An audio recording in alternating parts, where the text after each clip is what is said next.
Students, कल हमने पढ़ा था इकोसिस्टम का स्ट्रक्चरल एस्पेक्ट, पारिस्थितिक तंत्र की संरचना पढ़ी थी, उसका स्ट्रक्चरल एस्पेक्ट देखा था। आज के वीडियो में हम देखते हैं इकोसिस्टम का कार्यात्मक पहलू, फंक्शनल एस्पेक्ट। तो कल हमने देखा कि इकोसिस्टम के दो कंपोनेंट होते हैं, एक बायोटिक और दूसरे एबायोटिक, और ये दोनों जो कंपोनेंट हैं वो एक दूसरे के गतिक संतुलन में होते हैं और इनके मध्य एक जटिल कार्यात्मक संबंध होता है। और इसी की वजह से इस तंत्र का जो ये साइकिल चलता है वो संभव है, जीवन चक्र इसका संभव है। तो इकोसिस्टम के कार्यात्मक स्वरूप को देखने के लिए हम 3 पॉइंट्स का अध्ययन करते हैं। पहला है द्रव्यों का चक्रण या भू रासायनिक चक्र, बायोकेमिकल साइकिल। दूसरा ऊर्जा प्रवाह चक्र, और तीसरा भोजन चक्र एवं पोषण स्तर मतलब ट्रॉफिक लेवल। तो सबसे पहला देखते हैं द्रव्यों का चक्रण या बायोकेमिकल साइकिल। तो इकोसिस्टम में जितने भी ये आवश्यक खनिज द्रव्य, पोषक पदार्थ हैं, उनकी सप्लाई के लिए बहुत सारे साइकिल्स चलते रहते हैं। जैसे पहले देखे भी हैं हमने, नाइट्रोजन साइकिल पढ़ा है, कार्बन चक्र, ऑक्सीजन, सल्फर चक्र।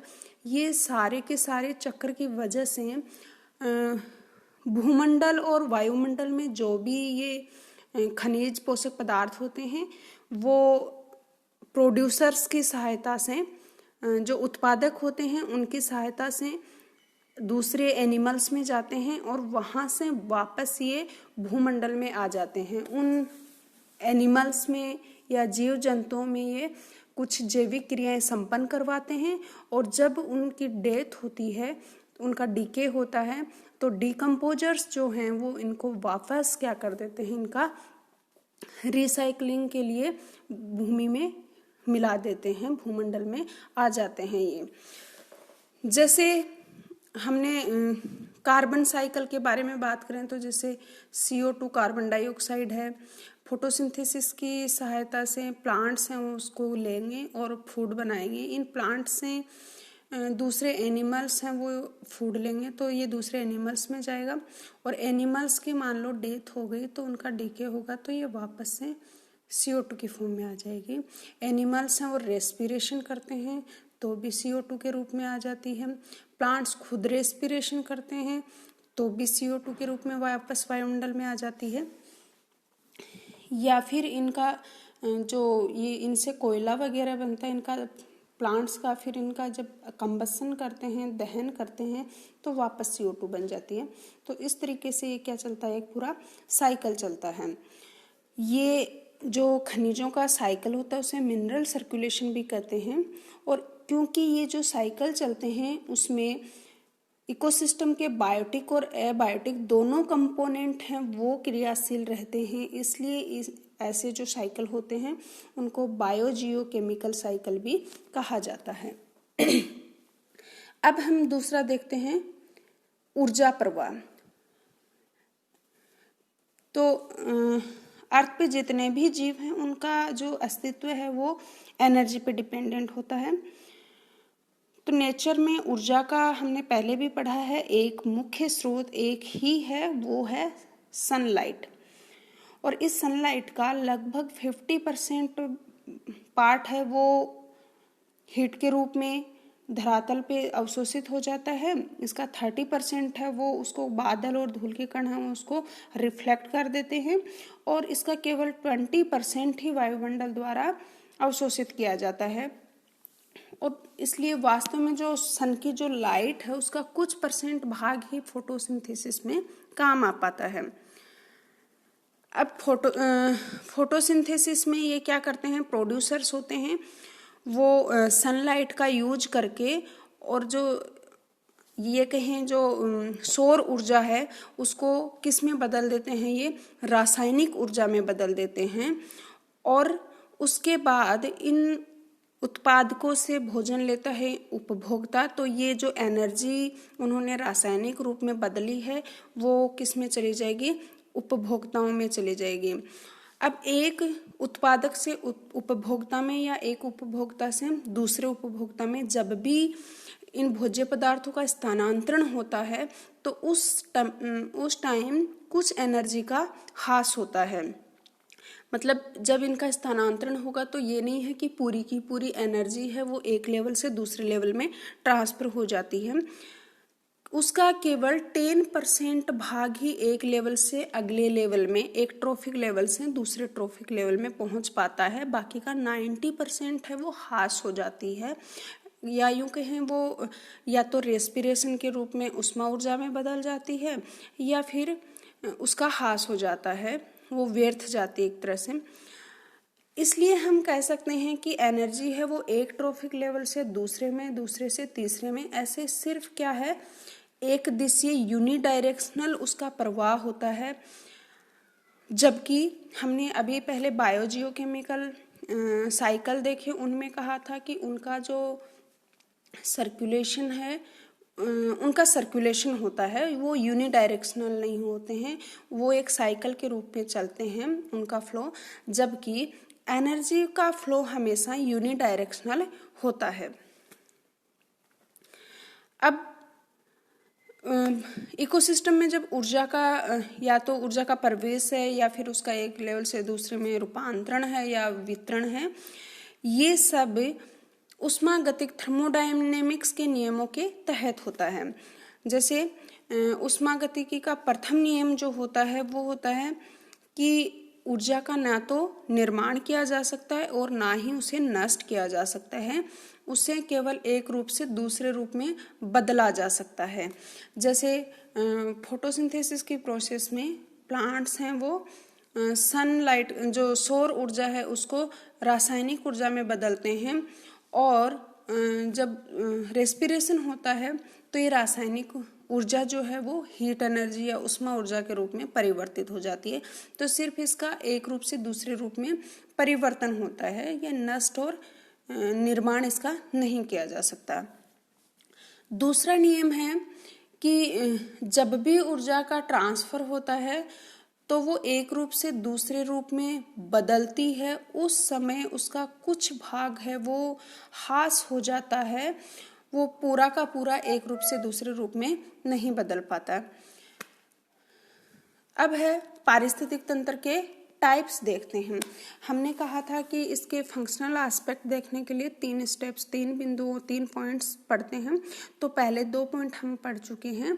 पहला था बायोजियोकेमिकल साइकिल और दूसरा पढ़ा हमने एनर्जी फ्लो। तीसरा हम देखेंगे ट्रॉफिक लेवल पे। उससे पहले हम देखें कि जो इकोसिस्टम है उसके टाइप कितने हैं और उसमें फूड किस प्रकार से फूड का ट्रांसफर होता है, ट्रॉफिक लेवल कैसे होते हैं। तो पहले देखें हम इकोसिस्टम के टाइप। तो इकोसिस्टम 2 टाइप के होते हैं, एक एक्वेटिक मतलब जलीय और दूसरा टेरेस्ट्रियल मतलब स्थलीय। तो जो जलीय इकोसिस्टम होता है वो 2 टाइप के होते हैं, एक होते हैं फ्रेश वाटर मतलब लवण जलीय और दूसरे मेराइन या लवण जलीय। तो फ्रेश वाटर या लवण जलीय जो इकोसिस्टम होते हैं वो जैसे एक झील हो सकती है, नहर, नदी, झरने, तालाब, ये क्या होते हैं फ्रेश वाटर होते हैं। और लवण जलीय या मेराइन जो इकोसिस्टम होते हैं उसमें जैसे समुद्र है या लवणीय झील है या महासागर हैं वो आते हैं। उसके बाद दूसरा हमने कहा टेरेस्ट्रियल। तो टेरेस्ट्रियल भी अलग अलग टाइप के हो सकते हैं।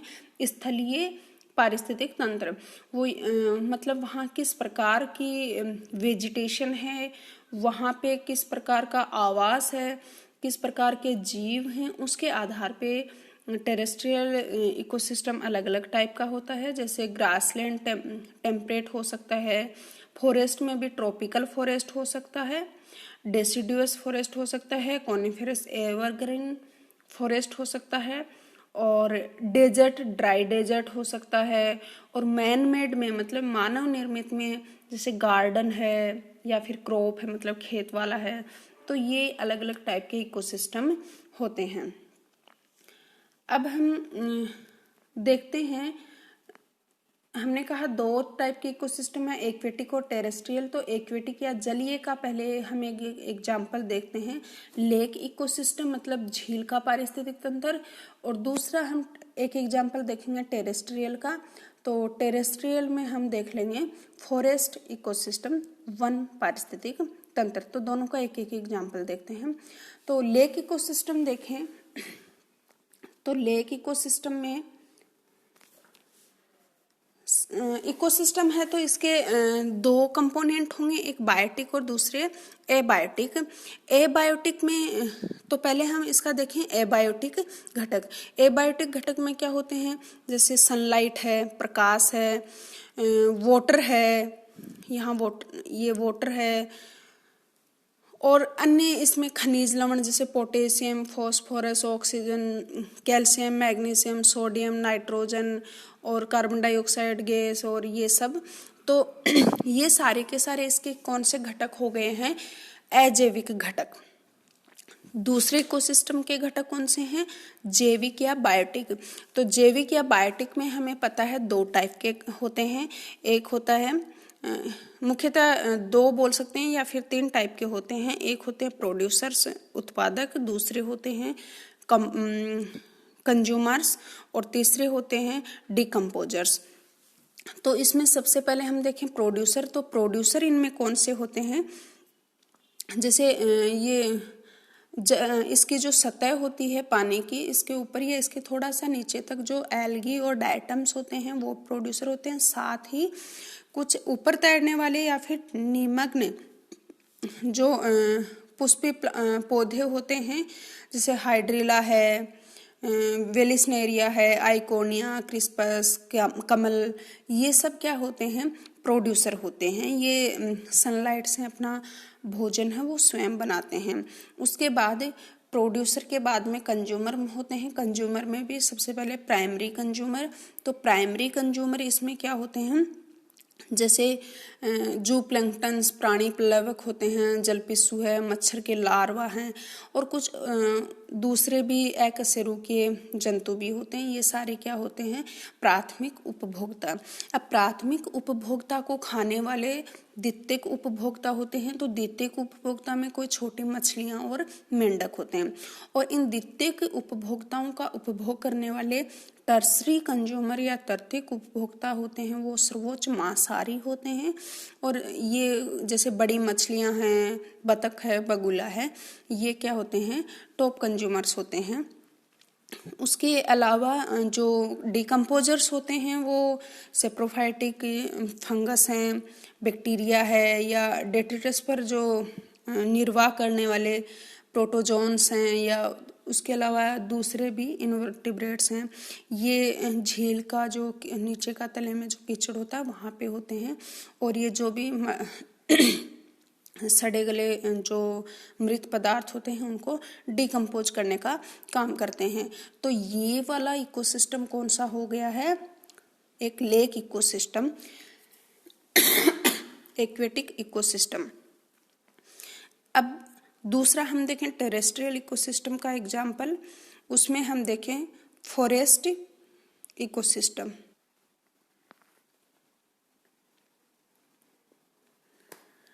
फॉरेस्ट इकोसिस्टम के भी दो कंपोनेंट्स होंगे, एक बायोटिक और दूसरे एबायोटिक। तो उसमें पहले हम एबायोटिक कंपोनेंट्स देखें तो जलवायु के आधार पर वायुमंडल में उपस्थित जो भी ऑक्सीजन है, कार्बन डाइऑक्साइड गैस है और दूसरी गैसें हैं, सनलाइट है, इसके अलावा सोयल है, वहाँ की सोयल में उपस्थित वाटर कैसा है, अन्य पोषक तत्व उसमें कैसे हैं, वहाँ का टेम्परेचर कैसा है। जो टेरेस्ट्रियल इकोसिस्टम होते हैं वहाँ का जो टेम्परेचर है वो भी वहाँ के जीवों को बहुत अधिक प्रभावित करता है। इतना प्रभाव एक्वेटिक इकोसिस्टम में नहीं पड़ता जितना टेरेस्ट्रियल में। साथ ही साथ टेरेस्ट्रियल इकोसिस्टम में वहाँ की सॉइल में का जो वाटर लेवल है वो कितना है, वाटर के सॉइल की जो वाटर रिटेंशन कैपेसिटी क्या है, ये सब चीज़ें हैं वहाँ के इकोसिस्टम को या वहाँ के जीवों को ज़्यादा प्रभावित करती हैं। तो ये तो थे इसके एबायोटिक कंपोनेंट्स। दूसरे हैं बायोटिक कंपोनेंट या जीवीय घटक। तो जीवीय घटक में भी सबसे पहले प्रोड्यूसर्स या उत्पादक देखें तो उसमें उत्पादक हैं वो जो भी जितने भी ग्रीन प्लांट्स हैं, चाहे वो हर्ब्स हैं, सर्ब्स हैं, ट्रीज हैं, ये सब क्या होते हैं, इसके प्रोड्यूसर्स होते हैं। और इसमें अलग अलग टाइप के ये अपन फॉरेस्ट इकोसिस्टम देख रहे हैं तो अलग अलग टाइप के हो सकते हैं, ट्रॉपिकल या उष्णकटिबंधीय हो सकता है, समशीतोष्ण या टेम्परेट टाइप का हो सकता है। तो ये तो थे इसके जीवीय घटक का उत्पादक। दूसरे उपभोक्ता देखें तो जो प्रोड्यूसर्स का सबसे पहले उपभोग करते हैं वो प्राथमिक उपभोक्ता कहलाते हैं, और ये हर्बीवोरस होते हैं, शाकाहारी होते हैं, जैसे हिरण है, गिलहरी, चूहा, खरगोश, गाय, हाथी, बंदर, ये सब होते हैं प्राइमरी उपभोक्ता। दूसरी श्रेणी में क्या हुए, द्वितीयक उपभोक्ता, सेकेंडरी कंज्यूमर्स, ये जैसे भेड़िया है, तेंदुआ है ये। और जो सर्वोच्च या टॉप लेवल के कंज्यूमर्स होते हैं, कार्निवोरस हैं, वो होते हैं जैसे शेर है, चीता, अजगर, गिद्ध, ये सब। तो ये, और उसके बाद में क्या होते हैं डिकम्पोजर्स, वही सेप्रोफाइटिक जो भी बैक्टीरिया वगैरह होते हैं वहाँ पे नीचे भूमि में, या फंगस हैं, ये सब क्या कर देते हैं, इनको डिकम्पोज कर देते हैं। तो हमने दो टाइप के इकोसिस्टम पढ़े हैं, एक टेरेस्ट्रियल का एग्जाम्पल देखा और दूसरा एक्वेटिक का। Thank you.